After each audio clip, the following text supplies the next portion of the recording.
চীনের। নানা কারণে যখন বাংলাদেশিরা ভারতের চিকিৎসা ব্যবস্থার দিক থেকে মুখ ফিরিয়ে নিচ্ছেন, ঠিক সেই সময়ে চীনের অর্থায়নে দেশে হচ্ছে 3টি আধুনিক হাসপাতাল। এমন সিদ্ধান্ত নিয়েছে চীন সরকার। জানা গেল, চীন বাংলাদেশ কূটনৈতিক সম্পর্কের 50 বছর পূর্তিতে চীন সরকারের উপহার হিসেবে ঘোষিত 1000 শয্যার আধুনিক হাসপাতালটি করার সিদ্ধান্ত নিয়েছেন। নিজ এলাকায় স্থাপনের দাবিতে সরব হয়ে উঠেছে সম্ভাব্য স্থানের মানুষজন। সম্প্রতি রাজধানীর ফরেন সার্ভিস একাডেমিতে অনুষ্ঠিত এক সংবাদ সম্মেলনে স্বাস্থ্য ও পরিবার কল্যাণ মন্ত্রণালয়ের উপদেষ্টা নূরজাহান বেগম দেশে চীনের পক্ষ থেকে হাসপাতাল তৈরির বিষয়টি জানান। এ সময় তিনি জানান, তিস্তা প্রকল্প এলাকার নিকটবর্তী স্থানে হাসপাতালটি নির্মাণের পরিকল্পনা রয়েছে।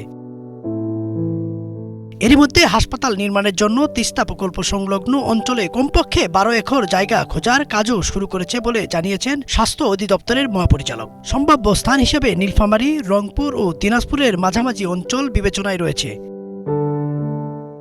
এরপর থেকে সামাজিক যোগাযোগ মাধ্যমে ব্যাপক আলোচনার ঝড় উঠেছে। নিজ নিজ এলাকায় হাসপাতালটি স্থাপনের পক্ষে দাবি জোরালো করছে প্রায় বিভিন্ন অঞ্চলের মানুষ।